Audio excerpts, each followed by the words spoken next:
Now, aims of disaster management are: first, to reduce the losses from the hazards; secondly, to provide quick and proper help to the victims of disaster; and the third one is to achieve fast and effective recovery. So these are the three aims of disaster management. Now we have in the book, if you see, there is a diagram given, figure number 7.4, which shows the disaster management cycle. Actually, this disaster management cycle is includes the 4 phases of disaster management, although they don't occur in the same order as it's given in the book. Alright, now it comprises of 4 things. The first one is the mitigation. The first one is mitigation. I'll write it so that you understand it also, and I'll explain it.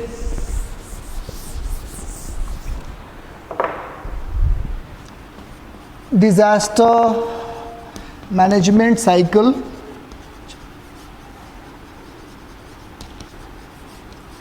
comprises of first one, mitigation. Now mitigation means, basically it means the adoption of measures whereby they can minimize the effect of disaster, to reduce or minimize the effect of disaster. For that, what they do? Identification and mapping of dangerous buildings, the areas which are prone to earthquake. For this purpose, identification and mapping of that area is done. This is included, means it's a plan beforehand, before the disaster occurs.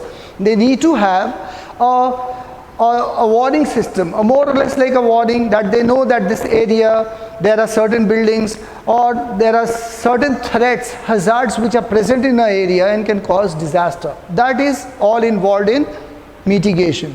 Then we have the preparedness.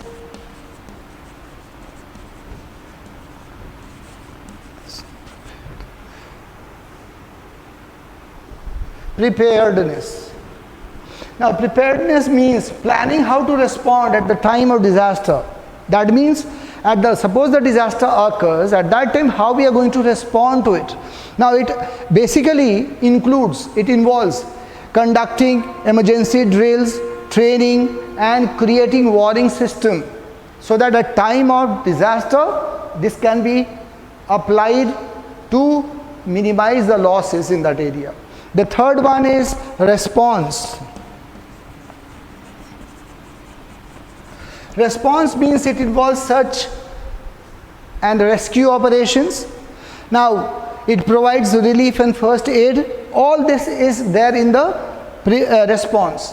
It basically, after the disaster has occurred, to provide relief to the people, search and rescue operations are conducted by civil societies as well as the government agencies and various other agencies, individual people, they also carry on with this, and they provide relief and the first aid. This is what they need, the people, the victims of the disaster. So that is done, kept in the category of response. And then we have the recovery.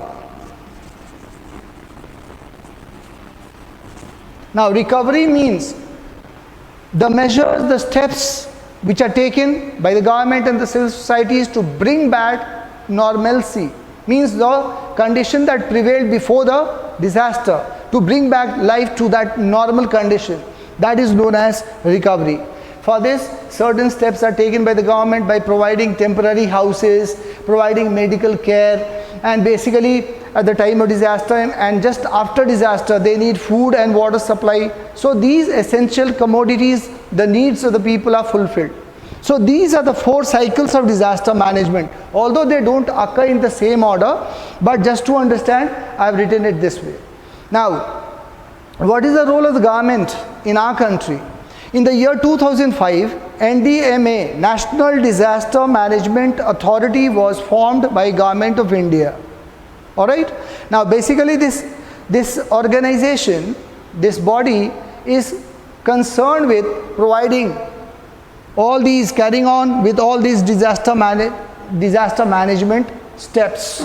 Now basically the functioning and responsibilities of the NDMA, this organization is what? It lays down policies and policies on disaster and management, and it also approves the national plan for it.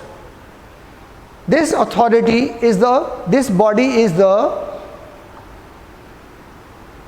organization which makes policies based on disaster management. Secondly, it coordinates and it coordinates the enforcement and execution of the policies which have been made. Means just by making policies and rules won't happen, nothing will happen. It should be executed and implemented also. Then only it will bear fruits, it will get results.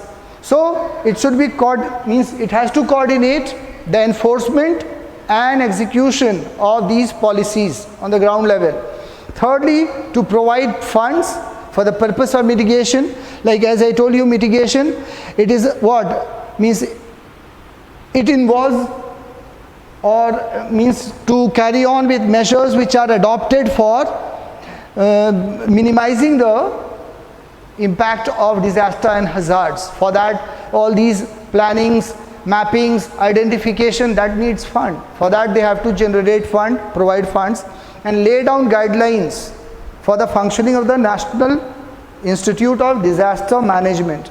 They also have a force which is known as NDRF, National Disaster Response Force. It's always in operation at the time of disaster. Like recently we had 2 cyclones, say one in the Bay of Bengal, other in Arabian Sea. And there was a deployment of NDRF in all the particular states where there was a warning, means which could be badly affected, like in West Bengal and Orissa. The deployment of these NDRF teams were already there for the purpose of mitigation and response. Alright. Now next comes, what are the basic safety measures for common disasters? Now in case of floods, I'll start with floods. At the time of flood, what are the basic for floods? First thing, proper embankment and bunds should be constructed. For all those rivers which are prone to flood, proper embankment and bunds should be constructed on these rivers, so that in case of floods, the water doesn't enter the towns and the villages. Secondly, deforestation should be prohibited along the banks of the rivers. Why? Because these trees, the roots of the trees, they hold the particles of the soil and they don't allow them to be eroded. Alright, not only this, it also increases the absorbing capacity of the soil, the water. So deforestation should be strictly prohibited, and strict law should be made for people who are breaching the law, breaking the law. Other than this, wetlands, marshy lands, tanks, ponds, they should be protected, so that at times of floods we can divert the water, and these wetlands, marshy lands and the ponds and the lakes, some water can be diverted and stored in those areas. Other than this, prior warning system, alright, prior warning systems and evacuation teams should be kept at alert and preparedness, so that at times of floods they can provide relief to the people and help in evacuating the people. Alright, and lastly, the supply of food and water, because at times of floods there is a scarcity of potable water, no drinking water, safe water is there, and food also, there is a shortage of food as well as water. So provision should be made by the government agencies, civil authorities, to provide food and water to the people, the victims of the flooded area. Then comes fire. This was flood.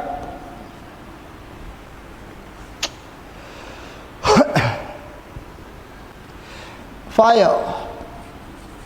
Now in case of fire, what should we do? First thing, every building should have an emergency exit.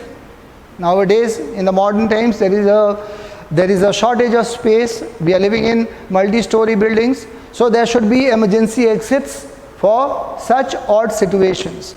Apart from this, fire station should be immediately, the fire station authority should be immediately informed about the outbreak of fire.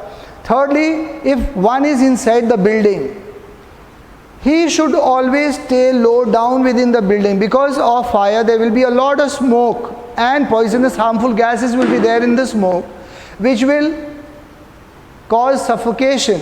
So it's always better to stay low to the ground, so that you don't